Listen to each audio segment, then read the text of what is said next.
You're listening to the Meet the Farmers podcast with me, your host, Ben Eagle. Please remember to subscribe to the show wherever you are listening.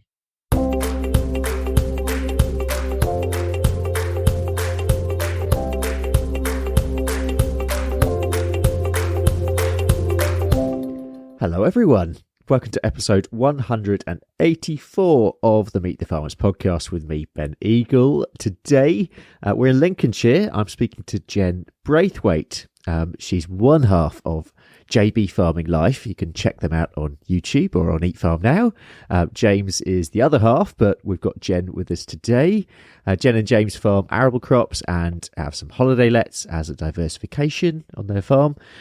Whilst James is based on the farm full-time, Jen does quite a few other things, and she worked in the motorcycle industry since she was 18 until last year, when she started a new business with her brother, which specialises in video production, photography, copywriting, communication strategy, planning solutions, and PR. Indeed, she's worked in PR for a number of clients and projects for quite a few years. And actually, I'd love to have you on Rural Business Focus actually at some point to talk about that work. But she balances all that with time on the farm. She has 2 goats, 2 ponies. She likes clay pigeon shooting, going to the gym and cycling. She used to play the drums in a band, and she's also a beekeeper. So quite a varied amount of stuff there. Jen, welcome to Meet the Farmers. How's your week going? Hi, yeah, not too bad, thank you. Not too bad. Brilliant. Whereabouts in Lincolnshire are you from? And what sort of life like where you are? So I was originally from Louth, and we're now sort of towards the Lincoln way. It's a pretty rural area where we're based. I grew up around the farming. Actually, our godparents were farmers, so I spent a lot of years as a kid on the combine harvester during harvest, but always had a big interest in it. Always lived rurally, but obviously not from a farming family or really heavily involved till I met James. And tell us a little bit about the farm in terms of what you're growing, what your rotation is, what's going on. Well, farming's been quite challenging the last couple of years. I think it's the same up and down the country. For us, we grow all cereals: wheat, oilseed rape, although not so much the last couple of years, beans, oats, anything that will go up the combine, basically. And rotation-wise, it's been a bit of a challenge. Back end of 2019, I think it was, we had a lot of wet weather. We'd planned to put in winter wheat, and we didn't get any of it in. So that made it a bit challenging. There was no spring wheat seed around because everybody had the same problem. So we tried growing we basically grew all break crops. So we grew all break crops that year, all wheat the next year, all break crops last year. And this year is going to be a big year because the whole farm is in with winter wheat, which is not ideal. Obviously, you'd want to have a split rotation, really, but it's just how things have fallen. Hopefully next year we can kind of prepare for second wheat and get back into that, having part of your farm in break crops and part of your farm in wheat. But that's just how it's worked out, and it's put a lot of pressure on us. That's for sure. Yeah, I was going to say, have you been affected by sort of rising inputs as well? Yeah, it makes planning very difficult, doesn't it? Nobody could really have foreseen what was going to happen. This is one of the things that I just never really understood as someone that's not from farming, just the volatility of it and how difficult it is to make a plan when costs can literally go up by 400%. But ultimately, you've got to have that stuff. You need it, otherwise you're not going to have any crop. So at some point, you have to make a decision. Yeah. It's James's decisions when it comes to things like that. We obviously talk about it, but he makes all those decisions, and I think it puts a lot of pressure on when you're not really sure what's going to happen next. And unfortunately, wheat prices aren't matching what the input prices are at the moment. So James is full time on the farm, and you're helping out at sort of peak times. Yeah, so I'd never driven a tractor before I met James. We've been together, is it nearly 6 years now? I don't know, it's flown by. Okay. So getting old. But basically, he farmed here with his family. His parents retired about 10 years ago from here, and they moved away from the farm. He was doing it mostly on his own. He does have a little bit of help here and there at peak times. I think in the second year that we were together, I ended up on the combine somehow. I'm not actually sure how that happened. I've always been quite fascinated by machinery and give anything a bit of a go. Probably a bit safer in a field going up and down than driving up and down here our little roads with a tractor with a fully loaded trailer. So And that's kind of how it started. And, when we are busy, I can't say I get great introductions. He'll basically go up and down a couple of times with me and then tell me to get on with it. And I've got to learn somehow.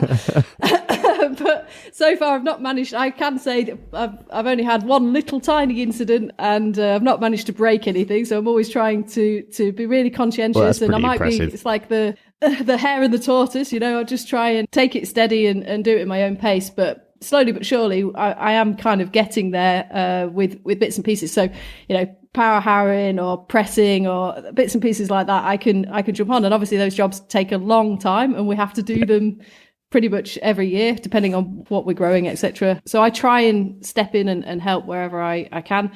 That help might actually just be delivering food and making sure he eats, because he will just work through the night day after day.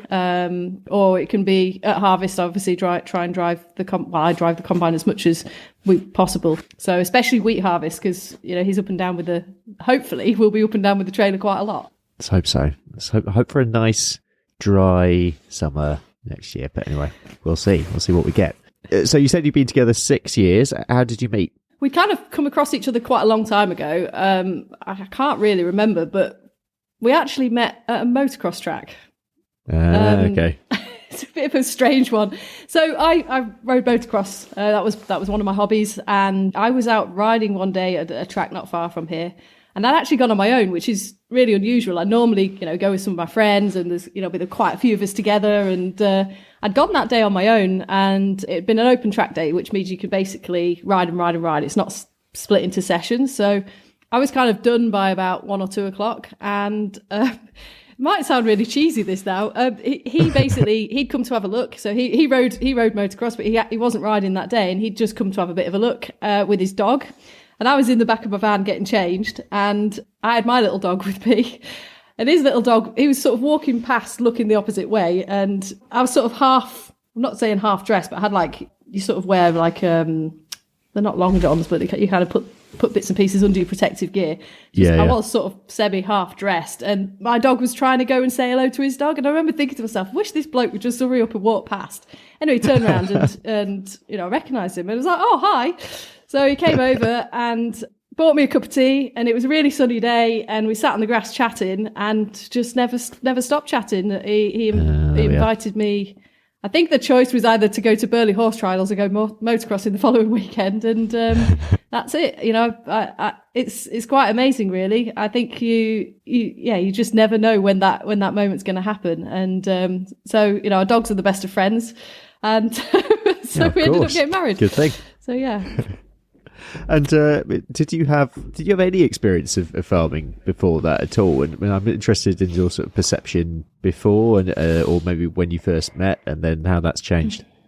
Gosh, I was so naive. The only experience I'd had was literally that some friends of our family were farmers, but I had no idea about the business side. I literally, as a kid growing up, would have spent some of our summer being really excited about getting a go on the combine, and that's pretty much it. Other than, a lot of my friends growing up, were farmers, but I just never really looked at it in that much detail. It was just something that happened around us. And my band did play at a couple of young farmers events years and years ago. So, but that doesn't mean that you know anything about what goes on behind the scenes. And wow, there's just so much more to it, and so much more. Firstly, so much more risk that the farmer takes on. And I think obviously with changing weather patterns and the global market, the cost of living, and all the pressure that's put on farmers is just, I don't think people really see it. As much as we harp on about it, I don't think people really, really understand.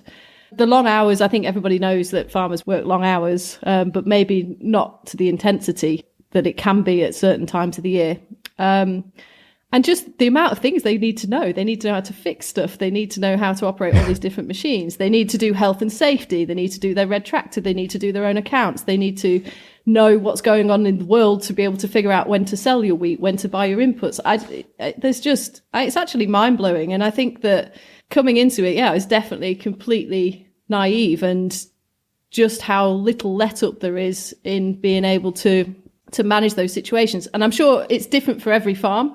And that's another thing that, maybe bigger farms with more employees can perhaps manage some of those things a little bit easier. But there's an awful lot of pressure on farmers and a lot of not knowing what the future might hold that just a lot of people just wouldn't really understand. And I think also it's not like getting up and going to work, is it? It's your life. When we're not farming, we're maintaining. When we're not maintaining tractors, it's whatever the farm has to it. And I mean, the cost of machinery is another thing like that, especially now, is just absolutely mind-blowing. And how that, even in the time that I've been around, like how that's just dramatically, I mean, I don't understand how these machines can be that much money. I don't get it. But you need the kit to be able to do the job and to do the job well. And you need that kit to reduce the stress, especially now that I think this farm in the 60s, I think we found out that there was between 26 and 35 people working here. So in that, our machines have got bigger and obviously we've got more efficient at farming. But that in itself is just insane. It's now literally James and a bit of help. Let's talk a bit about your career before the farm, because you've been involved in PR pretty much since the beginning of your career. But you got to the stage when you started to work in the motorcycle industry, specifically starting with Honda in 2005. Oh yeah, that was quite a long time ago now. When I was... I'm not sure I should have mentioned the date. My brain. Okay, so I finished school and I went to Spain. And I very nice. Had this really... I think I was 17 at the time and I was an idiot. And you think you know everything when you're 17, but you really don't. Yep. And I basically took my horse to a horse riding business in Spain. It was 2 English people in the Granada region. And I had this big dream of, I was really into horses back then. I had my own horse and never really had much of an opportunity to compete, but I was mad about it and went there stupidly thinking that was a really good career path. It didn't work out. And my family has always had a big interest in bikes. And my dad used to take us to the superbikes when World Superbikes was on, and we used to be getting up at 2:00 in the morning and watching them. We were massive fans. Basically, I moved to Spain, didn't really work out, and Honda Racing is based in Louth. So the factory Honda team is based just down the road. And my dad sort of knew them a little bit, and they happened to be testing just down the road from where I was living. So I was in a bit of a mess over there. I'd obviously had this big grand idea and took a horse there. I think I'd injured myself, and they agreed to bring some of my stuff home on their trucks because they were coming back to Louth. I didn't really know what I wanted to do. I walked into the circuit that day and there was a couple of young riders testing there. It was snowy, and you hear the sound of it, and it just gave me that fire in my belly, and I knew that somehow I needed to be working in that paddock. Yeah, it was quite a special moment really, and they let me kind of watch some of the testing, and so I made it my mission to go down that route. So I came back to the UK and I got a job at a local school, and I basically used all of my money to go to the races. I basically spent a lot of time sort of trying to find the right people to talk to. I remember I think I sent my CV to Honda and I got a reply saying, come and talk to us in 6 years when you've actually got some experience, Seriously? Life experience. You're far too young. Yeah, 100%. And I was absolutely gutted, but not, undeterred, carried on. And there was another team based in Louth that was a Honda supported team, and they were racing in British Supersport. And I basically went, they agreed they didn't, PR then wasn't quite as, social media wasn't really much of a thing then. And it was all press releases and organising interviews and that kind of thing. And they basically said that I could go and work for free, which obviously it just gave me an opportunity. So I was sleeping in the front of their truck, paying to get to the races, working for free.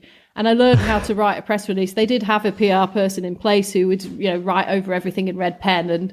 But it just put me in the paddock. And 6 months later, Honda came calling and said, would you be interested in working for us? So that was the step on the ladder. I basically then became team secretary for the Honda racing team. And they had, H-Implant Honda, Bike Animal Honda, Red Bull Honda, and then they had a number of other teams that were supported by them. So I got a real good insight to the mechanics of a team, and eventually started writing the press releases for them. And if you're able to say that you've done that for Honda, it was a real springboard to be able to make a career out of it. So I was kind of lucky in a way that that I found my niche, and it went from there.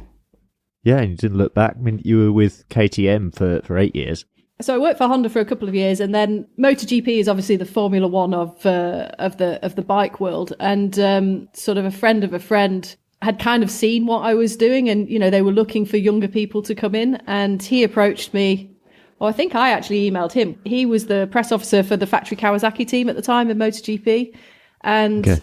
I mean, I'd be like 19 at that point, so I ended up getting the press officer's job there, which I kind of wish that had come a little bit later, because it was very daunting. I was really young, and you've got a paddock full of very experienced journalists. I think it's changed now, but back then there would be sort of 300-400 journalists at a race. Wow. I'm pretty sure it was a lot. It was a lot. I hope I haven't got my figures wrong, but the level there was really high. And obviously the travel side of things, people weren't really working from home. Internet wasn't as good. The journalists actually had to be at the races to be able to report on them in the publications. So it was a big job, and I got to travel to some amazing places, although only really seeing airport, hotel, circuit. So, I got to go to China, Japan, some real incredible places, which gave me a much different view on life. But I just wish that had come a little bit later, because maybe I'd have soaked it up a little bit more. And it was a lot at the time. I think I'd decided that I wasn't really cut out for all the travel, because it was like 19 weekends or 20 weekends plus all the testing. Yeah, you have to be fully committed to it. And I think I found that quite hard at the time. And but I was really lucky, because I then got offered an opportunity to come back and work for Honda Europe. So and that sort of took me to the off-road side. So yeah, that's kind of that. I feel like I've had my life story, but that's kind of how it happened. And and then I worked for Honda for a couple of years, and then KTM approached me, and because I kind of specialised in off-road, and I started riding dirt bikes really badly, injured myself a lot, but loved it.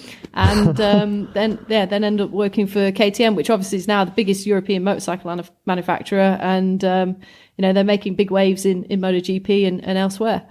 And then bringing us up to date, and I think this was actually last year, you're now working with your brother in your new business. Tell me about Full Gas Creative. The job that I had for KTM, I basically managed the communications for all of their racing activities, except for the day-to-day running of the MotoGP press service. So that would be like Dakar Rally, Enduro World Championship, motocross. And I just was literally had to be available 24/7, because you never knew when a rider was going to get injured or something needed to be managed. And there's a big intensity to that. It was an awesome job, and we involved with great brands like Red Bull, but it was my life, and that was starting to become really difficult with also living a farming life, because that's also my life. So it was a real tough decision for me, but I also couldn't do everything. And we'd started some diversification projects on the farm, and James just needs me to be here to support the whole activity. And so we talked about it a lot, and we in the long run we'd also like to have a family, and you can't be traveling and in Austria or all over the world if you're trying to do those things here. So made the really difficult decision to step back from that.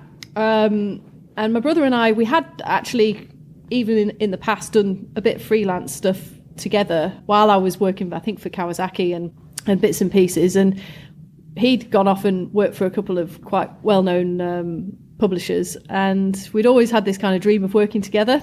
He'd basically gone freelance right at the beginning of COVID, which was quite a big move, and he was doing really well at it. So he's a videographer and photographer, really creative guy, has all the skills that I definitely don't. And so we decided that we'd start Full Gas and offer a package, because in my old job, I'd be the person that would hire a videographer in, and I would write the brief and the questions and organise all, the athletes or whatever we were doing, and the videographer would do the creative side. So we actually work quite well together, and we realised that it makes sense. A lot of these bigger brands don't actually, they're struggling for staff. So we can kind of drop onto a project and actually run a project from start to finish, because we've got the experience for that. So the day that I actually sent out the email to KTM to say that I was stopping with the job, actually someone from KTM already rang me up and said, "Hey, we've got this project. What are you doing next?" Actually, we're gonna set this up. So Joe's a lot more active than I am. He's got a lot more he's got a lot of his own clients that he's just doing video and photography work for. But we have got a couple of projects that we're working on together, and it just gives me that flexibility to still be able to be involved and still do the thing that I'm passionate about, and still kind of keep my hand in and, use those skills that I've kind of built up over the years, but not with the commitment that I had before. And I can kind of work it around the responsibilities that I have here. That's great. Yeah. And you've also combined that skill set on the farm as well with your YouTube channel, which is how I got to know about you in the first place, JB Farming Life. Why did you start that? Well, actually, that was for a completely different purpose. So I've always been quite fascinated with cameras and videos and stuff, but I haven't had the skills that my brothers had. And I also think that when you're a comms person, it's really important to understand a little bit of the technology for the people that you're hiring to do stuff. So, you can talk a little bit in their language.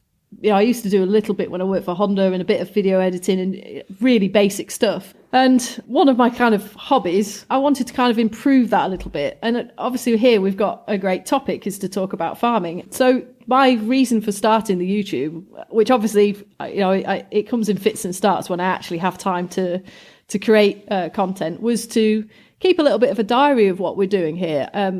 James has very few photographs over the years, and I think that's quite sad, because I think the next generation or the next people that come here, it'd be super interesting to see how it was farmed, because I'm sure in 20-30 years time it's going to look a little bit different. I got a drone and got a bit of camera kit here and there, and started making a few videos. But I actually think there's a bigger purpose behind it, and I'm not as committed to it as I should be, because I'm generally busy doing the stuff that's earning me money, or the stuff we need to do here. But it's a good tool that farmers can use to actually get messages across to the general public about what farming entails. I think farmers get an awful lot of bad press, and that isn't really my original reason to do it. It's literally, I like making videos, and it was helping me improve my video skills and having a topic to actually do it. Where's the business going, the farm business going? Are you looking to change anything, or maybe diversify further? From a business perspective, and I wouldn't really want to answer this without James, because it was his family farm, and it's his progression, and I've come in, and it's easy for me to come in and say we should do this, or maybe we should do that. And I think I can put a fresh pair of eyes on some of the things that are done here, and a fresh bit of energy. I think it's really difficult to make any plans with things like elms coming in and BPS payments being phased out, and there's a lot of uncertainty. Obviously, the Ukrainian war has had a massive impact. Climate change is having a big impact. I think that there's a lot of farmers that will be taking a step back and trying to look at where their business direction is going, and how they're going to maximize their profits, especially with how the cost of things that you need to do the job are going up, it's crazy, like the cost of a new tractor. But like I said earlier, you need those machines to make the job easier. We don't actually have any GPS here yet, and James is not a massive technology fan, or hasn't been in the past. Massive YouTube fan. It's very difficult to wrestle the remote off him. But not in the past. He wasn't really into that kind of thing. And obviously, you can see what the gains are by having that kind of thing. But it all costs money. So from a planning point of view, it's difficult. From a diversification point of view, obviously, you mentioned that we've opened a couple of holiday lets. I mean, this frustrates me a little bit, because I don't think farmers should have to diversify. I think it's wonderful what some farmers are doing, and some of the innovative things they've come up with, and the direct sales to public. I think it's great, but I don't think we should have to do it. I think we should be paid fairly for the produce. There's a lot of negativity from the public about BPS payments and farm. Well, you get that big payout, and it's like, but yeah, if we were paid properly, then we wouldn't necessarily need those, or have needed those payouts. As far as I understand, it was always to keep the cost of food at a reasonable level. But if farmers are paid fairly, they don't need to rely on all those things. I think some of the schemes are great, but in certain farm, it doesn't work for everybody. That might link on to your answers to the last two questions, actually, which we're going to turn to now. And I'm intrigued as to what your responses will be coming from outside of the farming and relatively recently in. So last two questions. The first is, Jen, your message for the public. The British public should be interested in where the food comes from, the standards that the farmers have to adhere to in this country are not being undermined by imports from other countries, and food security. We've seen how volatile very quickly things can escalate in the world. You know, we've seen that with our own eyes in the last 12 months. Yet there still doesn't seem to be that emphasis on Britain producing for Britain. And I think the British public need to get behind that and really understand what that means, because we just don't know what the future holds. And Jen, a message for farmers. I think I probably should have prepared this a little bit more before we did this podcast. But you know, like I said to you before, I feel a bit like a fraud coming in and talking about farming. I have my limited knowledge from the last few years, and farmers are under immense pressure. It's incredible, and you know, I really sympathise with that way more. And if I've come in and learnt that, there's so many people out there that don't know about it. So one of the things that I think is important is that we have to deliver the messages as much as we possibly can. And I think farmers also should push the various organisations to ensure that we're heard, because there's a lot of things that shouldn't be like this, you know. And what I take from it as much as I can is when you have those moments, and I'm thinking, obviously we're arable farmers, those moments in summer when it's going really well, you're on your combine, there's the land, there's not really a lot you can see around you other than the little bits of nature. It's kind of man or woman and machine, and hopefully whatever you're combining is going up the combine nicely. Not that we had that at all last year.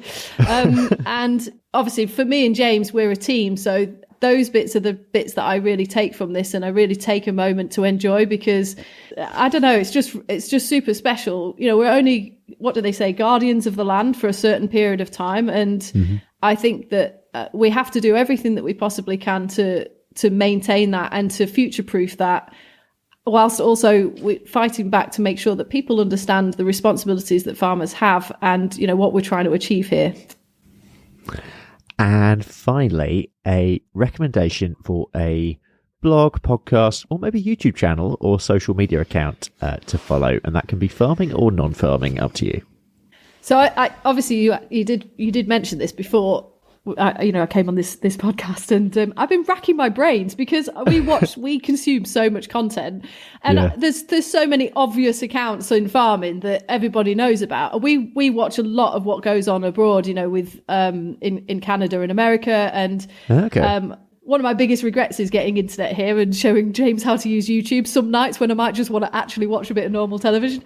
But there's so many great accounts out there, and One account did come to mind. There's a lady, she's called Wife on the Farm on Instagram, and she's just an absolute whirlwind. I think she's now pregnant with her fourth child.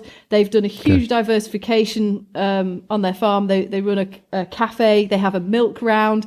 They've been flooded. A lot of their land's been flooded out over the winter. I mean, we'd be having. It just amazes me how she juggles everything. And that's one account that I find, you know, when I'm having a day when I'm, you know, thinking I'm struggling trying to get things working, and you know, we don't have any children yet. I just don't know how that lady does it, and I just have to click onto her account to the 500 things that she might be juggling in a day, and I'm like, wow, you know, she is some woman. So there's so many. I think there's so much good content out there. There's a lot of really good podcasts as well, and you know, if I do have an opportunity to be on a machine when I'm allowed to have the radio on, because I tend to turn it off, so obviously I can hear if anything's going to go wrong. But if I do have that opportunity, or I'm driving somewhere, I try and listen to the podcast. I used to love Rock and Roll Farming, actually. That was Will Evans' podcast. I don't shout out for Will. So that was he doesn't know. Yeah, shout out for Will. So so I used to listen to that quite a lot, and obviously the other regular ones related to the magazines. But I couldn't think of anything more specific, because there's just so much content out there to consume. So sorry to let you down there, Ben, but there's just that one Instagram account that I find quite inspiring when I'm struggling to get motivated. I just have to look at that lady. She's an absolute whirlwind. Super. We'll go for that. Go and give her a follow, guys. We'll leave it there. Jen, thank you so much for coming to the show. And honestly, it's been really fascinating getting your perspective, considering you've only come into the industry a few years ago, through that perspective. So, thank you so much for coming on. Thanks for having me. Oh, no problem. That is it for today. If you haven't already, please like and subscribe to the show wherever you're listening. Leave us a review on Apple Podcasts or Spotify. Next week, we will have farmer and consultant Ben Taylor Davis, aka Regen Ben, on the show. And on the Rural Business Focus podcast this week, I'm heading out on a walk in the Quantox with Nuffield scholar Chris Manley to talk about his Walk With Me campaign. I'm Ben Eagle. This has been Meet the Farmers. Thank you very much for listening, and I hope you all have a great week.